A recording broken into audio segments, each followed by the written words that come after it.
Welcome to the No Name Music Cast. To follow us on Instagram, go to No Name Music Cast Podcast. To send us an email, it's nonamemusiccast@gmail.com. And to visit our website, go to nonamemusiccast.com. Now, on with the show.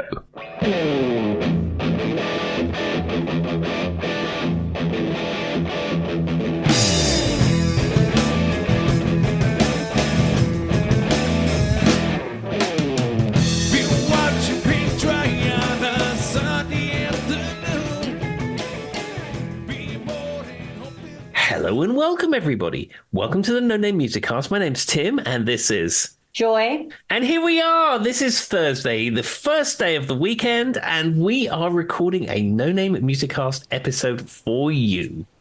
This is correct. Obviously, Thursday is the first day of the weekend. If you think otherwise, you're wrong. With that being said, I have a little bit of music news that might touch on something Tim's probably going to want to talk about. Okay. But we'll see if we step on each other. Do you have the Rock and Roll Hall of Fame nominees, Tim? Do you know what I have here, Joy? The website with the Rock and Roll Hall of Fame nominees on it. All right, so do you want to read them out? We'll just discuss them. We'll do it together, Tim. I'll let you take it. Well, we can read them out between us. Well, I tell you what, all right, I will read them. Them. Go for it. Okay. These are the 14 performer nominees which are going to be considered for the 2025 induction. You have the band Bad Company, Paul Rodgers and Bad Company. I mean, they're famous for having a song by the same name, and that's about, they're good.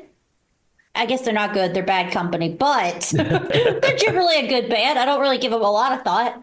Yeah, and also Can't Get Enough of Your Love is played in every pub band ever since the beginning of time.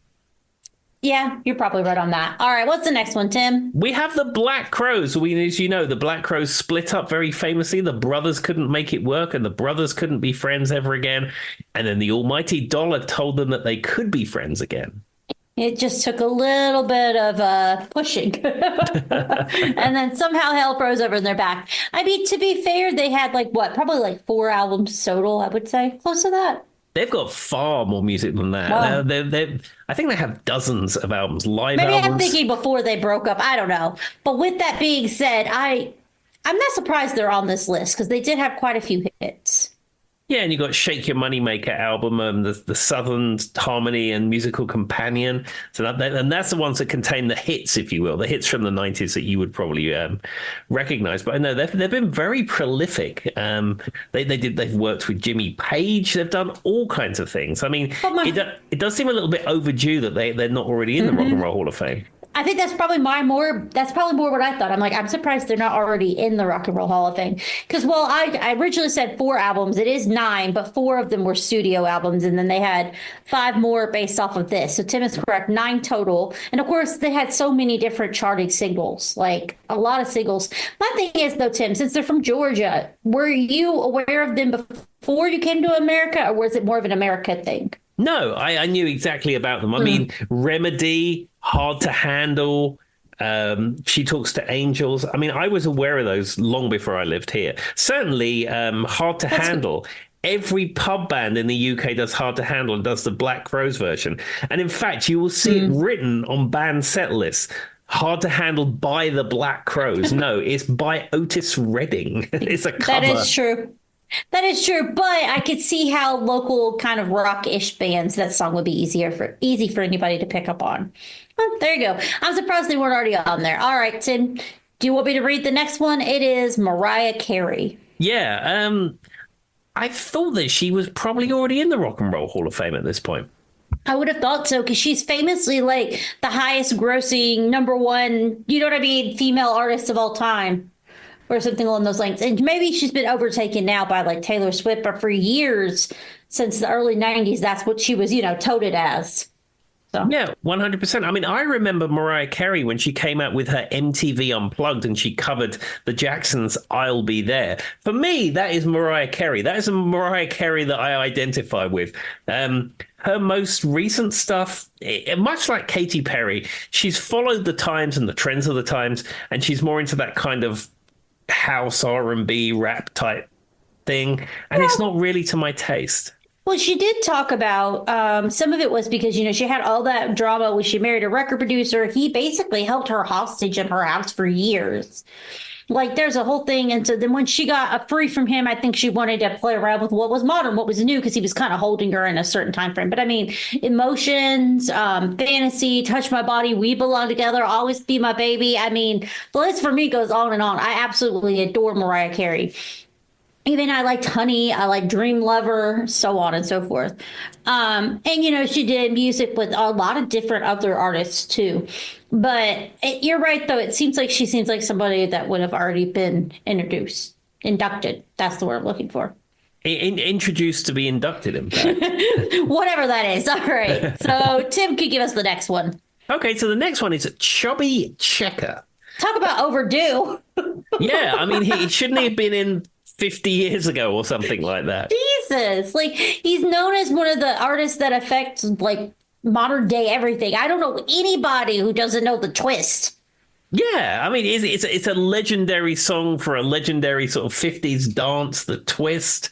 I mean, as we've said before on this podcast, I mean, he did a version of the twist with the Fat Boys. Yeah. I don't know. And then Limbo Rock. I have a very distinct remembrance of Chubby Checker's Limbo Rock.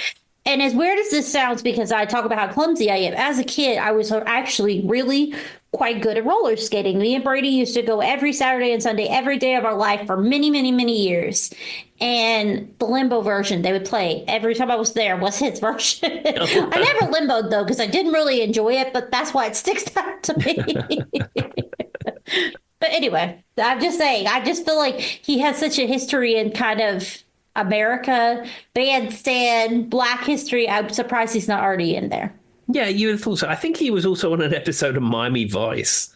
Probably. That sounds right. All right. What's the next one, Tim? So the next one will be Joe Cocker. Joe Cocker is an artist that we lost a number of years ago. I mean, he's a legendary singer. I mean, the songs that he's done over the years. With a little help from my friends. Yeah, his cover of A Little Help from My Friends is legendary. I mean, that was one of the first real covers where he took a song and kept the same words, but completely changed it and made it into a brand new song. And I mean, the version on Sgt. Pepper's by the Beatles is fine. It's sung by Ringo, and it's fine for what it is. But I don't know. Joe Cocker's version of A Little Help from My Friends probably for me is that definitive version of that song. It really just depends on my mood, but I can see what you're saying. His version seems to sell it a little bit more. Kind of like when they talk about another one that I think of that's a good example of that as like Nine Inch Nails versus Johnny Cash. A lot of people would say, even though it was a Nine Inch Nails song, Johnny Cash sold it. And I feel like that's probably more of what Joe Cocker did. Plus, I mean, there's like Up Where We Belong, The Letter, Cry Me a River, like the list goes on and on. Another one that I probably would have assumed was already in the Rock and Roll Hall of Fame. But anyway, all right. Well, the next one I'll give it to you is one that I definitely was shocked by, because you definitely would think Billy Idol was in the Rock and Roll Hall of Fame. Am I wrong, Tim, or does that feel very overdue? It does feel overdue. And, I like the music of Billy Idol. And recently, I will tell you, I watched his concert from the Hoover Dam. Now, he has got this thing about performing in places where there's not normally concerts. He was performed a concert on a ledge at the top of the Empire State Building, him and Steve Stevens. So this concert I watched, he's at the Hoover Dam. And, they built like a little, I think it was a helipad, which it actually was. And they built the stage on there. They bussed a load of people in from Vegas. It was a great concert. I watched it. Billy and the band were fantastic. Steve Stevens is amazing. His whole band is first class. And Billy Idol is an older chap now, but his voice is still great. He's a great performer. I can't sing the praises of this concert. I didn't know a lot about Billy Idol before I saw this, but I came away with a newfound sort of respect for Billy Idol. However, the video that I have of the Hoover Dam is maybe 2 hours long, 2.5 hours long. And it's a 2-hour concert or an hour and 40-minute concert. But the first half an hour of it is like Billy Idol talking about his love of the Hoover Dam. It couldn't be any more Alan Partridge if it tried. And so awkward. he gets to the Hoover Dam and he pulls up where the gig's going to be, where the helipad is. And he said, they don't normally let people perform here, but I've got special permission permission because I'm Billy Idol. And it's just like, that's just like Alan Partridge. Oh Lord, that doesn't surprise me at all. Now I will say I have a very big I used to listen to probably Rebel Yell, Dance with Myself, White Wedding. That those were top tier for me at one point in time in my life. And I distinctly remember I've said this many times before. In one of my high school classes, every Friday she would do music trivia, and of course I took that very seriously. And I remember when White Wedding came on, it was like I answered it at like 0.2 seconds, and I think I surprised my teacher. She was like, I don't think anyone's ever gotten that back quickly. But to be fair, Billy Idol has a very distinct sound, Tim, from the moment the song starts. It's kind of hard to miss. Absolutely. I mean, I like his song Eyes Without a Face. I think that's first class. That's a great song. I mean, he's one of those people, though. He does seem kind of awkward, though, Tim. The more I think about it, the more I think of your story, I can see him pretty awkward. You know, it's kind of comes off as like a Monty Python character or something. Yeah, as I said, it couldn't be more Partridge if it tried. It's just the way that he's in this big SUV going on about how much he loves the Hoover Dam and enjoys the history and majesty of the Hoover Dam. And then he gets there and he talks about how he's allowed to perform there and no one else. It's so Partridge. All right. Well, I'll do the next one. This one is Joy Division and or New Order, which we've talked about a few times. Yeah, Joy Division sort of turned into New Order, though hardcore fans of those bands would tell you they're different bands, but they tend to get lumped together. New Order is probably famous for the song Blue Monday. That's the only song I know from them, so yes. Yeah. And Blue Monday is still the best-selling 12-inch single in the UK. Huh. I mean, they do give very UK late 80s, early 90s kind of sound to me, so that makes sense. Absolutely. Well, here's a question, Joe. I don't know if you'll know the answer to this. So back when people used to buy a lot of 7-inch singles, you could buy the 7-inch single of the songs that's in the charts. But they also sold the 12-inch version, which would often have like an extended version of the song, and it would run at 45, but it would be on a 12-inch record. Was that a thing in these parts? I don't think it was not. I don't think it was very common because any that I've collected, I haven't really seen that. I have a whole pretty large collection of older, like stuff in the 60s, from 60s up till now. I haven't seen it too much. Yeah, because it used to be a thing. You go to Woolworths and you had like your charts with all the 7-inch singles in. And then you could go to a different part of Woolworths and they would sell the 12-inch version. And shops like Our Price and That's Entertainment and other shops in Hounslow High Street used to carry a lot of those 12-inch singles. And it was a thing because you get the extended version on 12-inch. That makes sense because it's got like larger grooves and stuff. But no, I haven't really seen that too much. I mean, obviously I'm younger than the average final listener. I haven't seen this historically, no. Well, as we know, Joy, I'm an old geezer at this point. Like I'm 150 years old or something. According to this podcast, anyway. Hard to believe he's managing our Instagram social media, everybody. This 107-year-old's got it. Yeah, ladies and gentlemen, get involved with our Instagram, No Name Musiccast podcast on Instagram. I've been trying to post every day onto there. I'm just putting in the work. Yeah, I'm trying to keep it fresh. And I'm also posting little video clips. So these video clips will be part of podcast episodes that have yet to have posted. So if you sign up to Instagram, you'll be getting some little piece of No Name Musiccast that has yet to even show up in your podcast feed. There you go, Tim. There's a little tidbit, everybody. Though, to be fair, even then, the news you're seeing, actually, you know what, Tim? You know, most of the time we talk about the news and they don't actually hear about it on the podcast for like 4 weeks out. Our news will be relevant on Instagram. I tell you, we're a multimedia entity at this point. All right, Tim. Well, I'll let you take it. Who's next? Well, it would be the amazing Cyndi Lauper. Now, this is long overdue. She should be in 2 Hall of Fames. One, she should be in the World Wrestling Federation Hall of Fame because the fact that she put Captain Lou Albano in her Girls Just Want to Have Fun video and really created the rock and wrestling connection, and she appeared at WrestleMania 1 as a manager to Wendy Richter. She should be in the WWF Hall of Fame. However, I think they've offered it to her, and she said she didn't want it. Well, She's also an EGOT winner, as I said many times, and there's only a few of those in the world. So Absolutely. But no, this is long overdue for Cyndi Lauper to be in the Rock and Roll Hall of Fame. And the thing is, you forget about Cyndi Lauper. Like, if you think now of 80s pop singer superstar, you would probably think Madonna. You would think she ruled the 80s and the 90s. But before there was a Madonna, there was a Cyndi Lauper. And at one point, Cyndi Lauper was the biggest performer of her kind at that time. I think the reason that happens is, looking back, Cyndi Lauper was popular in mainstream music for a much shorter period of time than Madonna. And we see like a longer career with Madonna. Do you know what I mean, Tim? And Sure. so I think in our brains, we remember that Trump thing. But from like, I would say, and the thing about Cyndi Lauper is I would say she was definitely more dominant in the 80s than Madonna. Madonna was much more, I mean, yes, she had 80s music, but I feel like her height of fame came very early 90s. Yeah, I think so. I mean, she was more of a late 80s phenomenon. Yeah, I mean, she performed at Live Aid, of course. Yeah. But, her celebrity and fame wasn't quite at that point yet. At Live Aid in Philadelphia, she actually performed a song with the Thompson Twins. I mean, she did her own set, but then she performed with the Thompson Twins as well. But, I mean, Madonna now is the biggest thing ever and is a huge name. But Cyndi Lauper was there first, getting it done. And Cyndi Lauper famously appears on We Are the World. Yes, and I think Cyndi Lauper is probably like Cher, and she probably hates Madonna too. Apparently everybody hates Madonna, but anyway. Well, I'll let Tim try to say the next one, even though I know this is a Spanish band. Yeah, this would be Mana, I'm assuming how you pronounce it. I have no idea who Mana is. It is a pop band that is from another Spanish. I just don't know which country. Oh, they're from Mexico, Guadalajara, Mexico. And they have a violinist, they have a guitarist. I only know this because of the violinist. Charlie has been down this road before.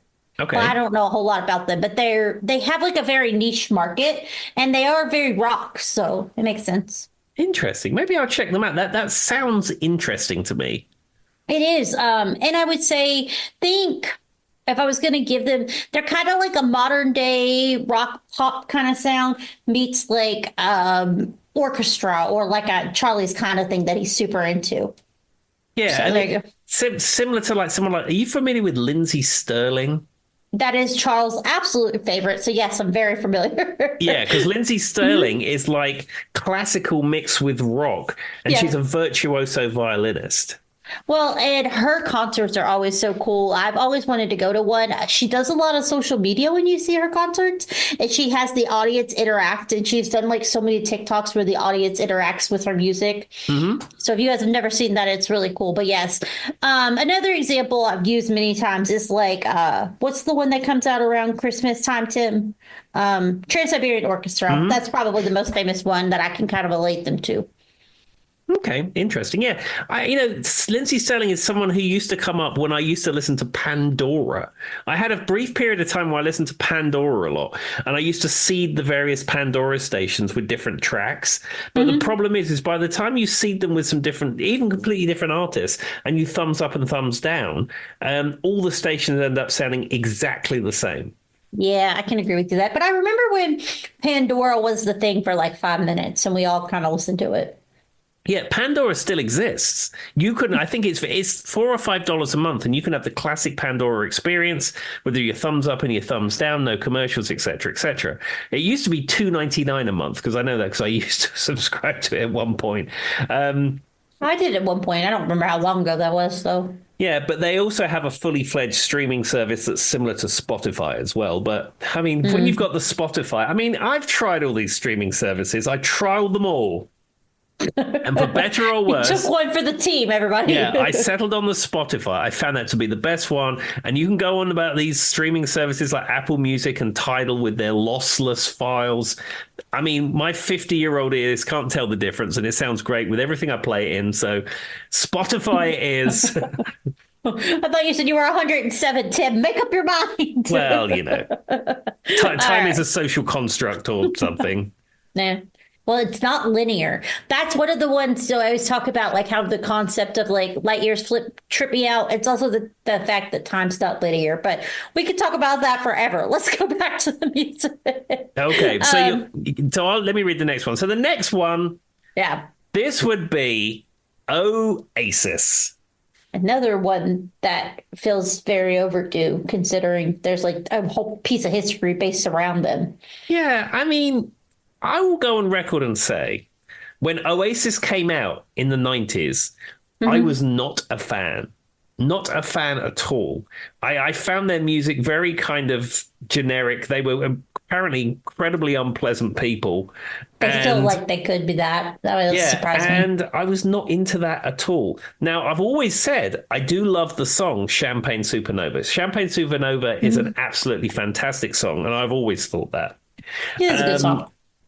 but I recently had to listen to one of their albums on the album challenge, and it wasn't as bad as I thought it was going to be because it was a long time since I've listened to any Oasis music. In fact, it's probably the first Oasis music I listened to, like the whole album in its entirety. But what my guitar playing friends from the 90s used to say, and I think it still holds true. How can you have Gibson guitars, Marshall amplifiers, and make your guitar sound that bad? I don't know, but did you see that Liam, whatever his name is, Liam Gallagher or whatever, Hmm. was on X today complaining about the Hall of Fame after they got the nomination? He I, tweeted, and I quote, which I don't know, whatever you X now, whatever you call it, R&R Hall of Fame is for wankers. well, there you go. I mean, thing is that they're 55, 60 years old and they're still rebelling against the man. I mean, I guess. you're dealing I, with two brothers who've been feuding their entire lives because one of them was true. jealous because the other one got the bigger bedroom. I mean, that is the mentality of those people you're dealing with. Yeah, and then somebody wrote back, he was like, well, what are you going to do? And he says, obviously go and pretend like it's the best thing ever.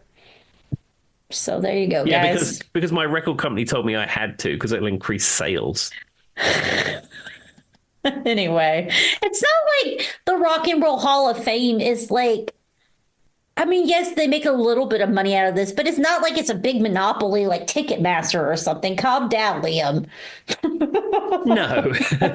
Anyway, all right. Well, the next one is, I have to say this one, Outcast. I was very excited. Yeah, I didn't even know they'd been going for 25 years because you have to be eligible to be nominated.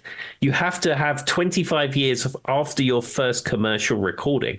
So who even knew that Outkast was 25 years old?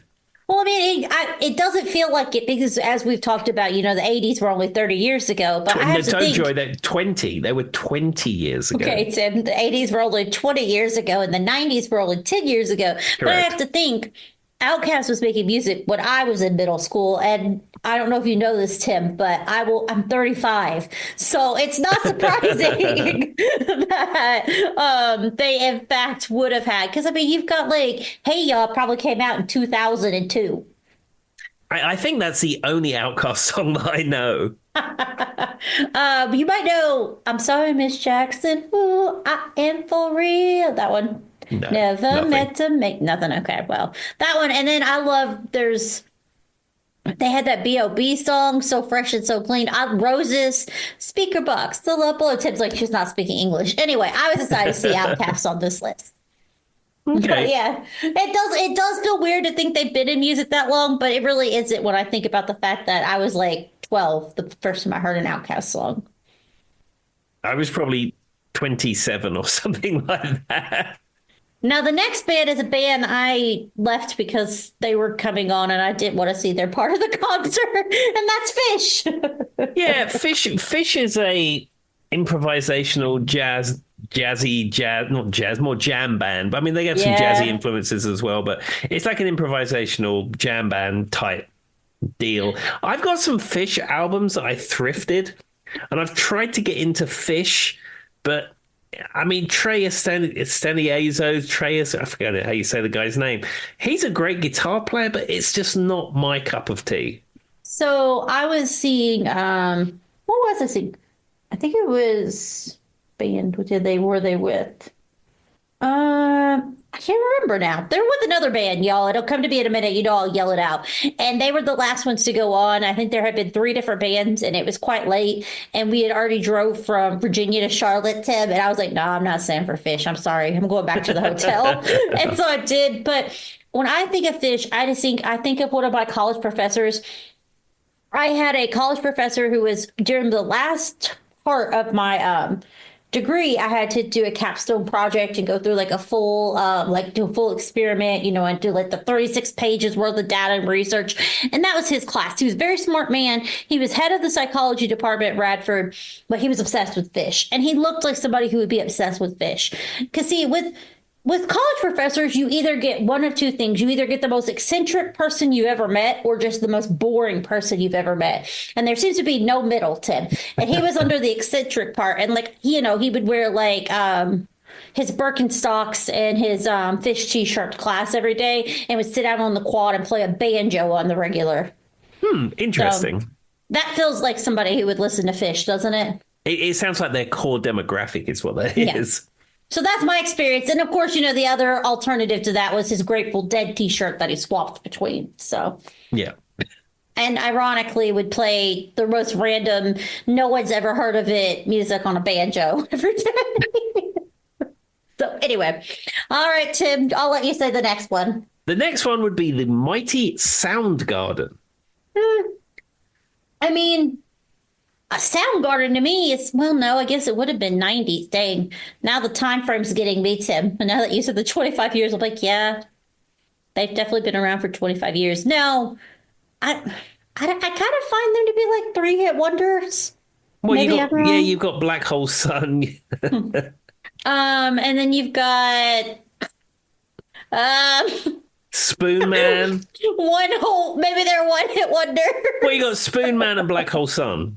That's pretty much the only songs I know from them. I'm going to be honest with you, Tim. I mean, and Black Hole Sun has that great video, which is like really surrealist and weird. Oh, they're in front of the clouds.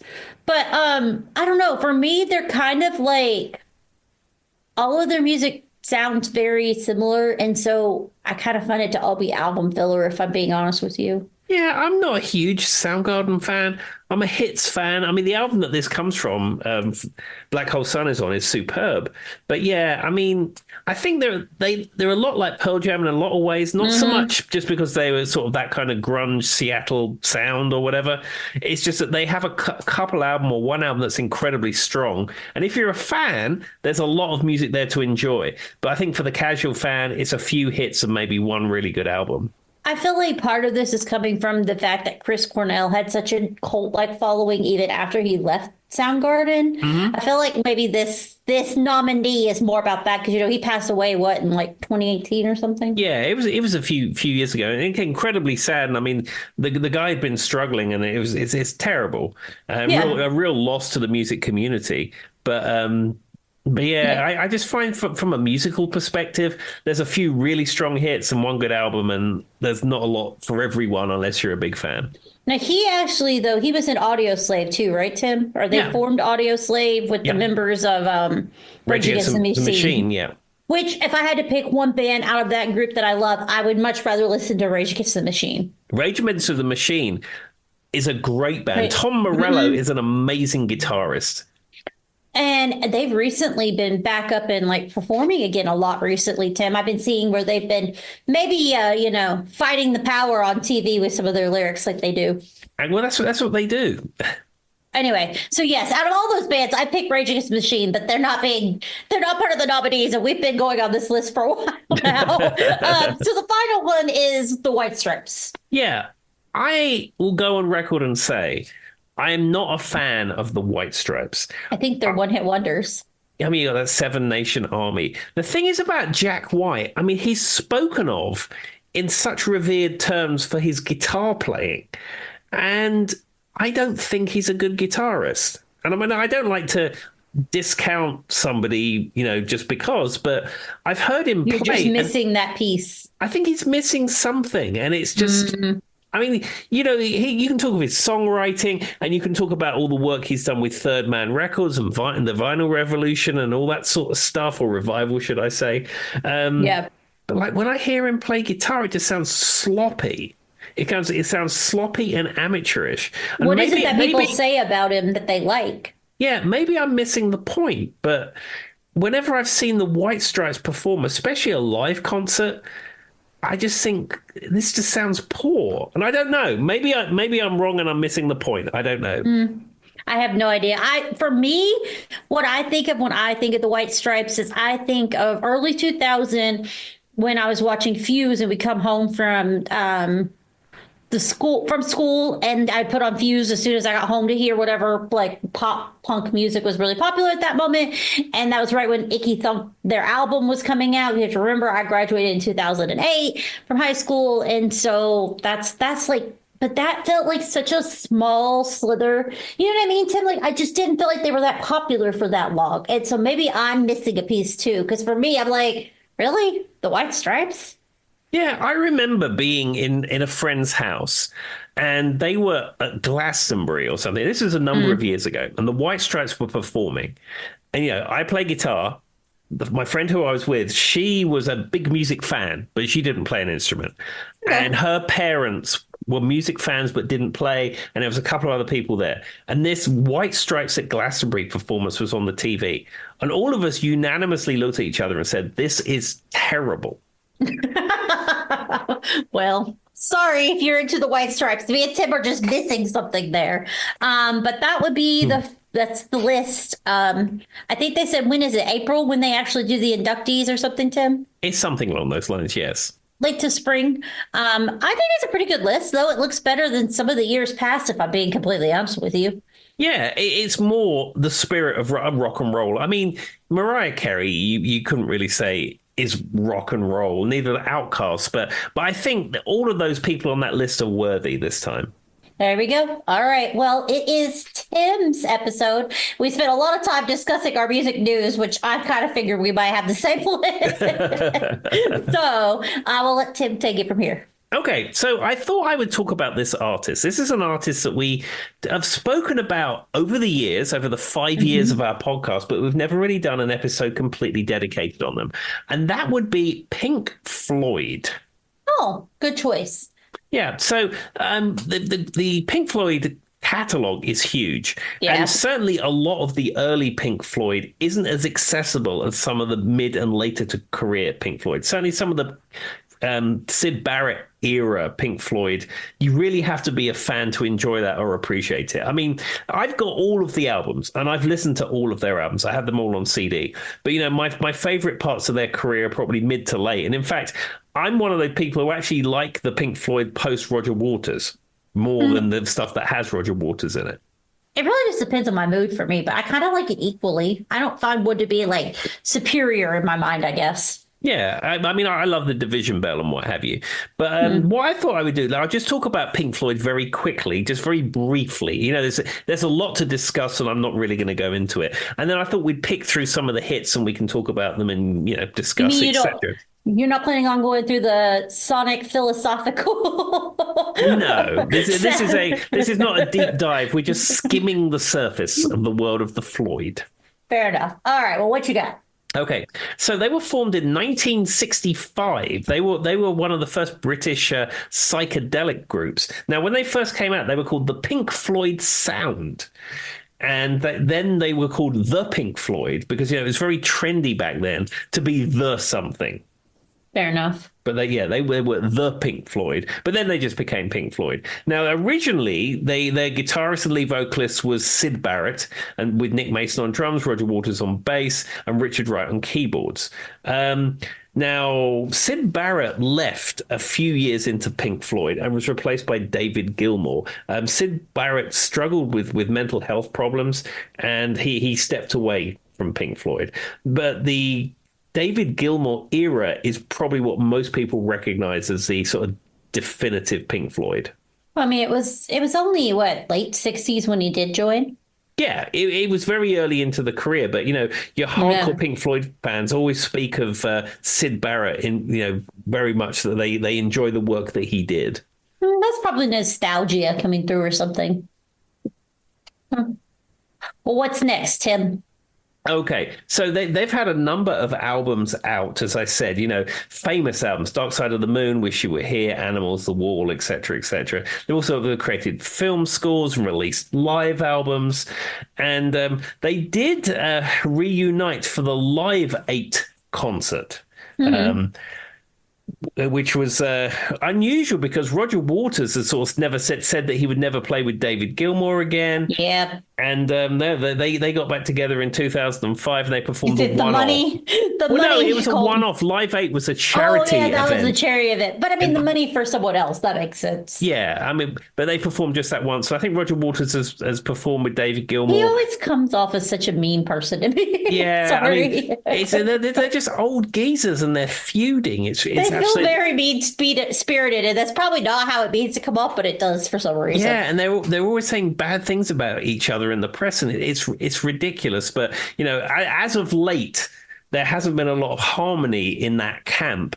And Yeah. even to the point is that they were planning on selling their entire catalog to Sony because it's very fashionable now where older legacy artists with huge catalogs are selling to companies like Sony, and they're selling the likenesses, the rights, the albums, everything. Everything to do with Pink Floyd gets sold as a big thing.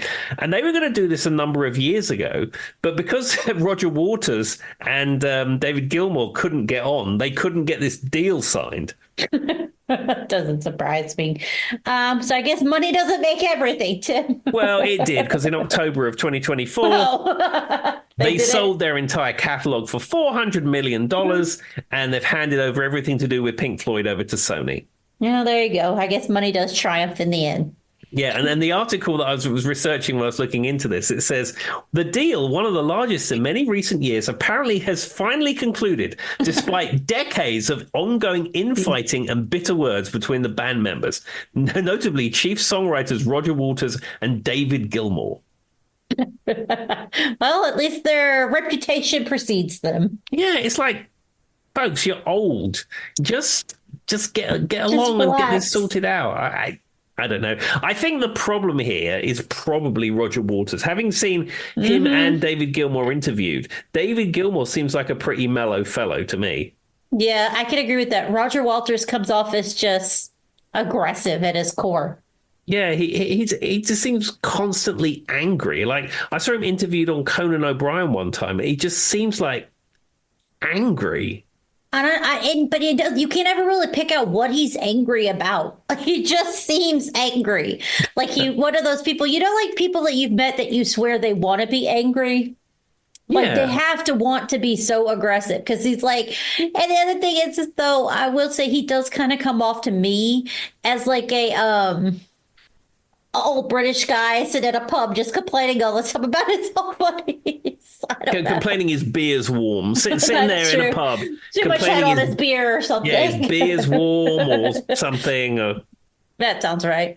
Anyway, all right. Well, enough about Roger Waters. What's next? Okay, so I thought I would go through the list of songs. I've picked out a number of Pink Floyd songs, much of which are your standard ones that you would have heard 1,000 times. But as I said, this isn't a deep dive into the catalogue, really. I wanted to pick out songs that I knew you'd be familiar with and ones that we could chat about and what have you. Mm-hmm. So the very first song I picked out is the song Run Like Hell. Now, I didn't choose the album version. I chose the version from Nebworth 90. Now, as our listeners will know, we did a Nebworth 90 episode, a few years ago now. Yeah. And that is a very important concert to me. Nebworth 90, I would say, is probably more important to me even than Live Aid is. It was a time when I was just getting into and learning to play guitar properly. I've been playing for a few years, but it was at the cusp of where I was getting reasonably good at it. And the Nebworth 90 concert had lots of artists that I'd never, ever seen perform before, Pink Floyd being one. I didn't grow up in a house that played Pink Floyd. So when I saw Pink Floyd at Nebworth 90, this was really my first exposure to them. And a few years ago, Pink Floyd released the Nebworth 90 set in its entirety, because the one that you get on the DVD, Blu-ray, or the CDs that's out only has a handful of songs. This has the entire set that they played on the day. And the reason some of the songs were cut is there's a couple of songs where you can hear the pyros going off and it makes pops on the recording. Oh, yeah, you mentioned that once before. That makes sense. Which is why it wasn't originally on the broadcast. But, the full Pink Floyd CD has it, and it's fine. I'm a fan of this performance, so it doesn't really matter to me. So I picked out Run Like Hell from that performance. That's fair. I've watched the Nebworth 90 from beginning to end, mostly because of Tim. To be honest, I knew what it was, but Tim's brought it up so many times as an influential thing in his childhood that I went back and rewatched it, and it doesn't surprise me. This is a super cool song, but it's not very... It's kind of a short song too. Have you ever noticed how like the song is like physically short? It doesn't even feel like it should be a full song. Well, Run Like Hell from Nebworth 90 is 7 minutes and 15 seconds. Jesus. Okay, well, not that version then. Never mind. Or maybe it's just because they say run a lot. I don't know, but that's what I'm missing. Could be. And the interesting thing is that the studio version of Run Like Hell is played on a Telecaster. It's actually, I think it's an Esquire, not a Telecaster. I have played that very instrument in Chandler Guitars in the early 2000s, and I probably wasn't supposed to, but I was invited in the workshop and I had to play on it. So I've played that very instrument. And when they sold it in the David Gilmour guitar auction with Christie's, they never mentioned me. Wow, Tim literally shed a tear that his name was not brought up, guys. I hope you all know. They should have personally gave him credit. All right, well, what's your next song, Tim? Okay, so the next one, I mean, you can't have a list of Pink Floyd music without talking about Comfortably Numb. I think I have a very distinct memory of this song that is not going to be, it's not really about the song as much as just like a very like distinct time in my life. I had a friend when I lived in Utah, and this was her ringtone. And, it's just a hello, is anybody out there? Just nod if you can hear me. Like, obviously, that's her ringtone. But she would always let it play. And it was back when her ringtones were much shorter, Tim. So it would just replay, it would just like be like, hello, is there anybody out there? And I swear I heard that for at least 6 months straight, 3,700 times. And I'll be like, oh my God, if you do not answer your phone right now, I'm going to scream. And then I discovered in the phone system, if you clicked far enough back, you could add your own ringtone, which Tim told me we weren't supposed to do, but it did exist. And I even found like a hidden ringtone IT may have saved in there somewhere. And I had it as Comfortably Numb. Yeah, we had a little cottage industry for a while of ringtones that we weren't supposed to post. So we worked out how to add ringtones to the phone system. So we added cool stuff as ringtones and we buried it in the phone system. And if you was in the know, or if you knew the IT department, we would show you how to add cool ringtones. Well, one time I accidentally clicked through there and I was like, wait. And I was like, Tim, is this where you? And Tim's like, oh, she found it. Yeah, here's where you put the ringtones. And I just remember I thought, ironically, I would do Comfortably Numb because of the whole story with her as that is a ringtone. And I remember one previous director that I won't name on this podcast walked in and wondered what Pink Floyd was playing in the HR department. But well, I just answered the phone and ignored it. Anyway. Well, the version I chose of Comfortably Numb is from Pulse. And Pulse is a very famous live CD set that they came out with in the 90s. Famous mostly because of the packaging. So this was before vinyl became a thing again. This is when everything was all CD, which was a great time, let me tell you, Joy, when everything was just all CDs. Okay. And the packaging was a 2 CD set with a book, and it had a red LED in the back of it. And you could walk past Woolworths when they'd closed from the high street, and you could see the racks and racks of these Pulse CDs and just see those red lights flashing. Well, there you go. I didn't know that, Tim. You taught me something today. Yeah, and I have... It wasn't flashing, though, Tim. It was pulsing. You missed an opportunity. Correct. Now, I have the CD set of Pulse, but all the modern reissues don't have the pulsing red LED, unfortunately. Well, darn. Missed opportunity.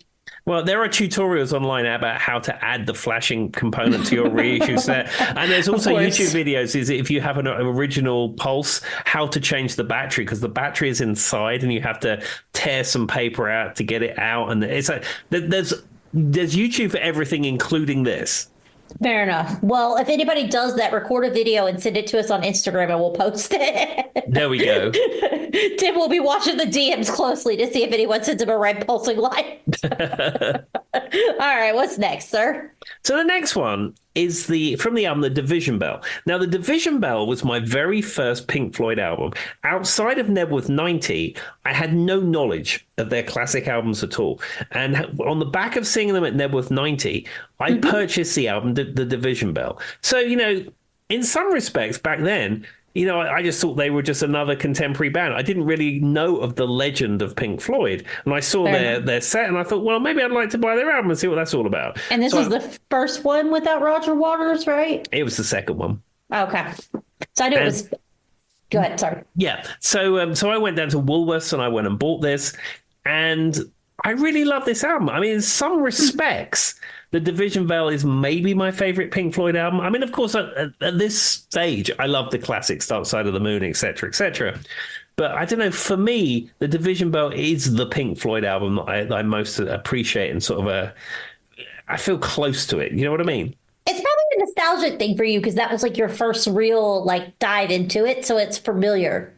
So that makes sense. Yeah, much how I like Van Hagar over Van Halen, and For Unlawful Carnal Knowledge is my favorite Van Halen album. You know, there are classics that I discovered after the fact, but when you have your first great album that you love, and especially at a time when you really had to struggle to listen to good music, because now you can stream everything in YouTube and stuff. You would buy a CD and then you'd spend your £15 and then that's what you had. And you listened to it to death because you only had a small collection. You know, said, but now it's different because everything's instantly accessible. But that's why a lot of these albums resonate with me, because I bought it, I didn't have a big collection, and you'd listen to that stuff to death. And for me, it's the same whenever I think of the albums, whenever like I've made comments about my first CD player I've gotten, and I only had two CDs, right, Tim? And I listened to those to death, and then I added like three more. And so all of like those five are like what I think make up my whole childhood in a way. And because that's all you had. There we are. Well, in fact, so go back to the track on the Division Bell. The track I picked up was Keep Talking. Now, is this a song that you're familiar with? I'm trying to think. It probably was towards the end of the album, but I don't recognize it off the top of my head. Why did you pick it? I picked it because, one, it was a single. Okay. And it also has Professor Stephen Hawking's on it. Oh, I do know what that is. Okay, Tim. Yes, I am very aware of what this is. I just didn't know it by name. Yeah. So originally he did a commercial for British Telecom, which is the used to be state-owned telecom company in the UK, and then it was privatized, et cetera, et cetera. But he did a commercial on there about how it's good to communicate and keep talking and stuff like that. And David Gilmour's got a thing about it. It doesn't matter where it inspires him. Like he has a solo song called Rattle That Lock, which has a jingle from a French railway on it. And like he was traveling through France. He does. Yeah, and thought, this is a great song. And then, great jingle, and then turned it into a song. Now, he saw the commercial for British Telecom and approached Professor Stephen Hawkins to reprise his role for the Keep Talking song. But it's cool. It has him on it. Yeah, it's got, as soon as you said that, I was like, oh, that's the one with the computer voice. For lack of a better way of saying it, that's how I recognized it. Yeah, well, I mean, it was Professor Stephen Hawking's voice because it was Intel created that voice box system for him. And then I think the software started to fail and then they had to re-engineer it all. You know, in the years that had gone between the first voice system he had and when they redid it, of course, making voice boxes sound like humans was much better now. But because that was his voice, that's what people recognize. And that's what he recognized as his speaking voice. They'd still made it sound robotic. So was it like a commercial or was it like a public service? Like what was the original advertisement for? Was it for a phone? It was just a ad for British Telecom. I mean, you sometimes find companies like advertise the fact they just exist. Yeah, that's true. I can see that, especially if they're just a major telecom company. Okay, fair enough. In the same way that Verizon might advertise, even though they're not actually selling you anything in particular. Do they still exist? British Telecom? I assume they do. I mean, my dealings with British Telecom were never great. And as a friend of mine said, British Telecom, we're part of the problem, we're not part of the solution. He said that should be their mission statement. Well, unless they want to give us ad space, and then Tim loves him. Thanks, British Telecom. I'm just kidding. I was just curious if they're like, if they went away, like all those like telecom programs of like the 90s that like just disappeared. You know what I'm talking about. We had a bunch of them in America too. So yeah. Okay, well there you go. That's not a song I've heard very often, but it does stick out to me, like you said, that Stephen Hawking is speaking on it. Yeah. There you are. All right, well, what's our next song, sir? The next one, you couldn't take a skim into the world of Pink Floyd without talking about this. This would be From the Wall. This is Another Brick in the Wall, Part 2. Yeah, I would say, if not their number one song that anyone would know, yeah, it has to be, right? Absolutely. And this song has a thing about it where, as you know, it's got a chorus of school children going, we don't need no education. And what happened is that Pink Floyd, or the whoever was running the organization at that time, approached a local school and said that they needed like a bunch of school kids to come and say those lines. So they got like the music class to come in. They took them to Abbey Road. Day trip out to Abbey Road, show the kids the studio. The Beatles recorded there, a minute's worth of vocals. Everyone had a great day. The kids went away going, wow, we sang on a Pink Floyd record. Fantastic. And then years and years and years after the fact, all those school kids got together and sued Pink Floyd because they said they were owed a performance royalty. I mean, I was going to say, could you imagine like that being your claim to fame? You're like, somebody's like, tell us a unique fact about you, at your company orientation, your new job. Hey, that's me singing on Pink Floyd. I mean, yeah, I could see why they'd want some royalties out of that. But to be fair, they probably didn't have them sign anything initially to keep them away from it. No, it was just a bunch of school kids that came in with their music class. Thought it'd be cool to go to Abbey Road and get to sing in Abbey Road for the afternoon. Yeah, I mean, it would be cool to say for the rest of your life, that guy. Now, I will say their chorus, the "We don't need no education," is something that lives rent free, I think, in everybody's head forever. Oh, it's definitely an earworm if there's ever an earworm. I mean, 100%. I mean, there are lots of Pink Floyd songs that are so iconic. We've spoken about Comfortably Numb, but Brick in the Wall is way up there. And probably, even if you're not a fan of Pink Floyd's music, you would know this song. Yeah, this would be the one that I think anyone could quote off the top of their head without having it. But I will say, the part that always sticks to me is the all in all, it was just a brick in the wall. And like all in all, it's just... it was all just bricks in the wall. I feel like sometimes, and then, he's like, hey, teacher, leave them kids alone. I feel like you could put any of those pieces in anything and people would automatically know where it came from. Absolutely. Genius wordplay from our friends in Pink Floyd. Yes. And definitely an earworm. So now, Ness, everybody who's listening to this podcast will have to sing that for the next 7 years. You're welcome. All right, what's next, Tim? Okay, so this one comes from the album Wish You Were Here, and this song clocks in at 13 minutes and 31 seconds. Now, they probably play an edit of this version if anywhere where it's played publicly, but certainly the album version is this long.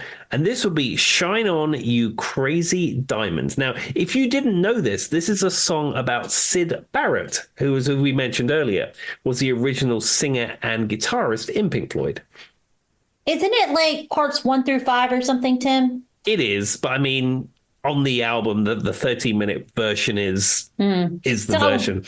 That makes sense. I don't know that I've heard, because I don't know that I've heard the album version, but I've heard smaller versions of it. So you are correct in the sense that they don't always play 30 minutes long worth of Shine On, You Crazy Diamond. No, because the very beginning of it is kind of like synth pads and stuff, and David Gilmour just striking the odd note until it comes with that chord, dum bam bum bum. And yep, you're right. And I think it's kind of cool though that it was a tribute to one of the original founding members. Which album was this on, Tim? This was the album Wish You Were Here. Oh yeah, you said that. I forgot that. So this would have been mid-70s? Mm-hmm. Makes sense. I have this album on this is one that Charlie plays on vinyl, like actually plays on vinyl from beginning to end. But if I'm being completely transparent with you, I wouldn't know where that song begins and ends because everything on that album just kind of runs into each other and it sounds like one big beginning to end. Yeah, and I think that's a Pink Floyd thing where the album is the piece of art. And yes, you have individual tracks, but those, whether it's The Wall, whether it's Dark Side of the Moon, whether it's Wish You Were Here, those sort of songs sort of go from one to another to another to another. It's just the way they think of the art. It makes me feel like it's an opera. And that's why I think, like, I talk about Charlie kind of likes that operatic, almost tell a story with music type situation. That's obviously Pink Floyd. So for me, sometimes it's hard when you're talking about these songs for me to pick them out, even though I've definitely probably heard them a million times.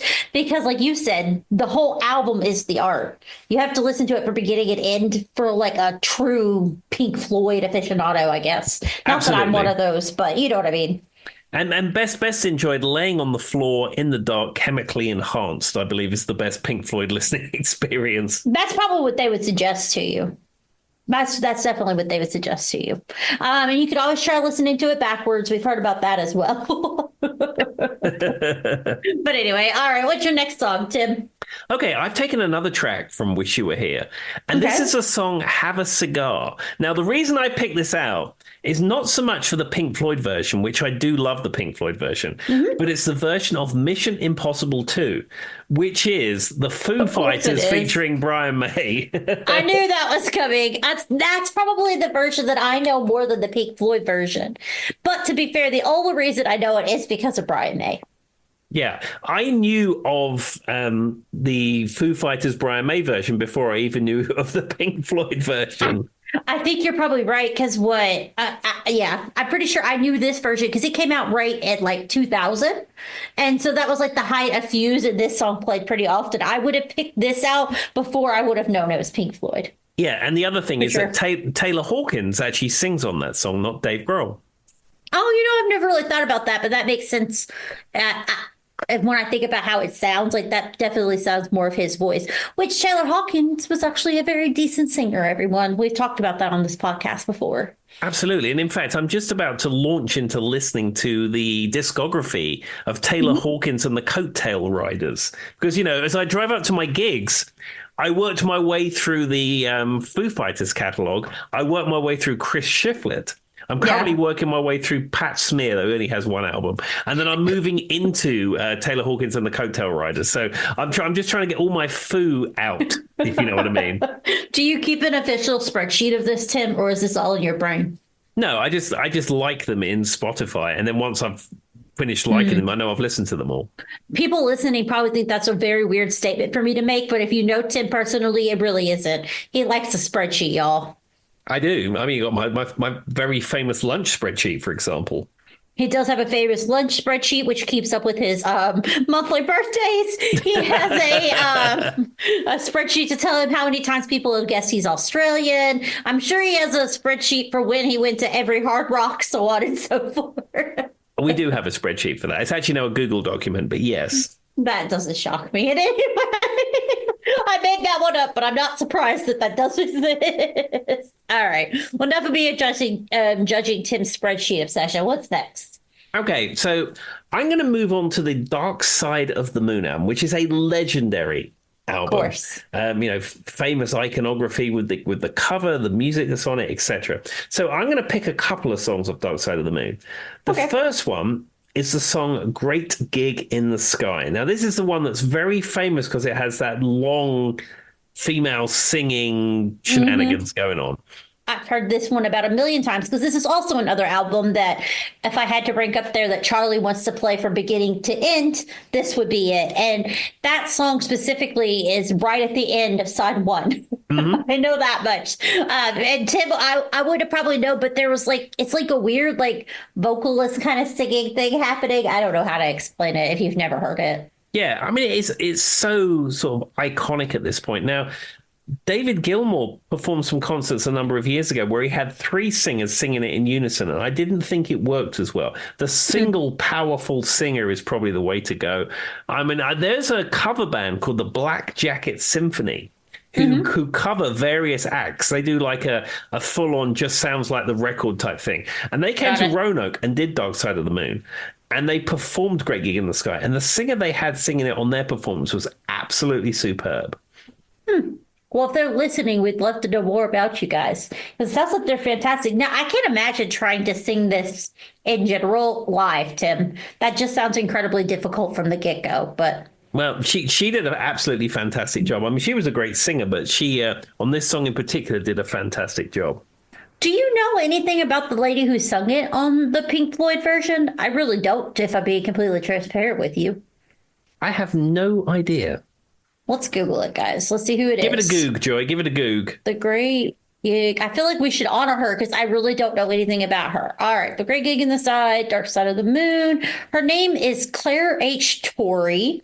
She was born on November 1947, the 29th. I don't know why I didn't put that in the middle there, but anyway, it's because it's written in British terms, and as an American, it's hard for me to read because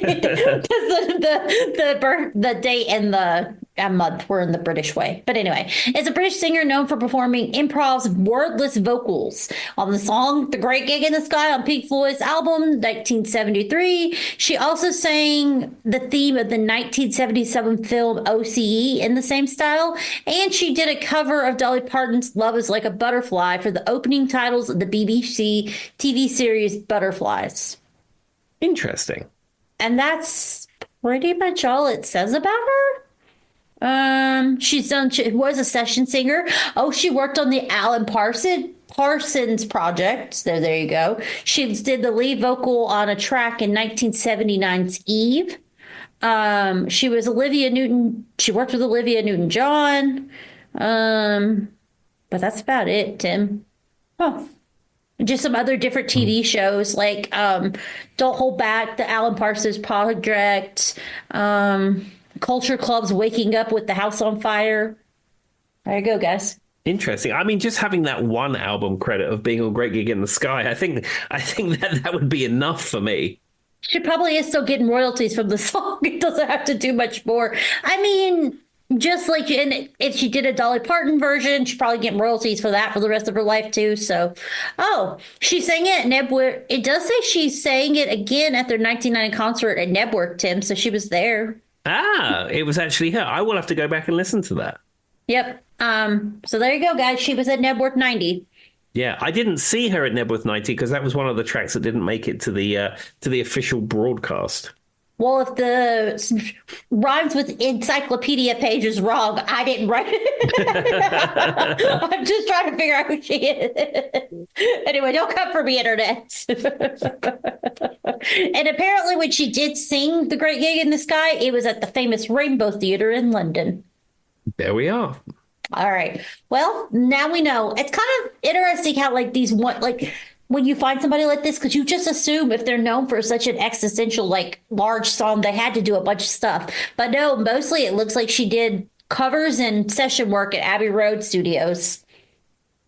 Well, the whole of Dark Side of the Moon was recorded at Abbey Road Studios. And you mentioned Alan Parsons. Mm-hmm. Alan Parsons was an engineer on Dark Side of the Moon. So there they are. There is your rock and roll connection. And that's why that stood out to me, because we were just talking about Alan Parsons, 3-4 episodes ago. Absolutely. All right. Well, what's next, Tim? Okay, I'm going to do a couple more. As I said, this was never a deep dive into the world of Pink Floyd because there's a lot to cover. But this was more of a skim of the surface of the Floyd. Fair enough. All right. What's next? Okay. So the next song I'm going to talk about, again, is from Dark Side of the Moon. And this is Money. This is my favorite Pink Floyd song, probably ever. If I had to pick one, I would pick Money. Yeah, it's in a very different time signature as well. And it also features a cash register. Yes. I love the use of the chink, with the cash register. It's got a bluesy feel to the song. It's got that very signature guitar kind of riff to it. And it builds on itself. And if I had to be honest with you, I think that it probably, it has some other instruments like a saxophone and stuff in the background. It's just got a cool sound. Yeah, it is a cool song. The signature, the time signature, the cash register, the guitar riff, the guitar solo is absolutely fantastic as well. Mm-hmm. Have you ever played this one, Tim? Have you played Money? Yes, I have, because I had a fill-in gig once with a band called the Floydian Doors. Well, that makes sense. These were people I didn't really know, and I somehow got recommended for this gig for the Floydian Doors. It was a one-off. Because I think their regular guitar player was unwell. Mm-hmm. And they played a combination of Pink Floyd songs and Doors songs. However, what was odd about them is that they would perform as a whole band, yet if they weren't quite sure how the song went, they would play along with a karaoke backing track. Oh, that's awkward. It was very, very odd. I've never come across anything like it since. I mean, at least they're honest with themselves and say, we don't know what we're doing for this one, so we're just going to put press play. Yeah, he used to press play. The drummer had headphones, and he'd sync in with the karaoke backing track. And it wasn't even like they were triggering keyboards and stuff. It was just your standard Pioneer laser backing track that you'd get on a karaoke.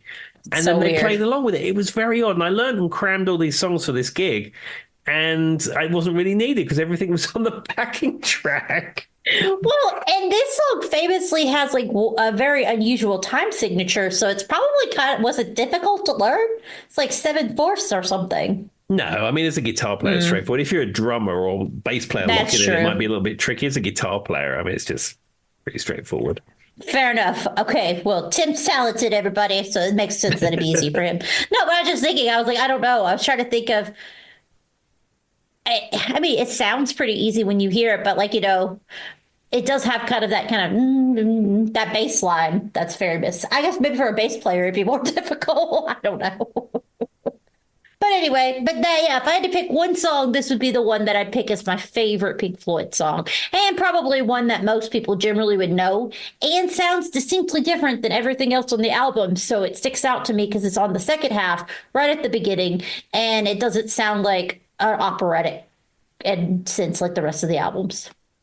There we go. Well, fantastic. Well, I tell you what, let's do one more Pink Floyd song. Okay. That's it. There's many to cover, and this was just a little sprinkling of the world of the Floyd. We spent a lot of time discussing the opening. But we spent a lot of time discussing things that have nothing to do with Pink Floyd, which is what we're all about, ladies and gentlemen. Fair enough. All right, what's your final song? So I'm going to go with another one from Wish You Were Here, which is an album that we spoke about earlier. And this is the song Wish You Were Here. I mean, you had to do it, right, Tim? I feel like you were obligated to. Absolutely. I mean, everyone with an acoustic guitar that can half play it knows how to play Wish You Were Here. Well, and probably been used in every movie, TV show, and everything under the sun for the last however many years since the 70s. Oh, well, 100%. It's an iconic song for a reason, but I think at this point it's probably overplayed, and it's one of those songs that if you put WROV, the Rock of Virginia on, if they didn't just play it, they're going to play it in the next 15 minutes. Now, was this played at Nebworth? I feel like it probably was. Yes, it was. That makes sense. Yeah, I mean, Wish You Were Here stands out to me. That might be Charlie's favorite. It's cliche. It is. He does love this song. And it would be on every ultimate classic rock playlist till the end of time for everyone. Exactly. Or if back in, the 1980s and 90s, if you bought something from Time Life Records, the softer side of rock, featuring Wish You Were Here by Pink Floyd, only available on this television offer.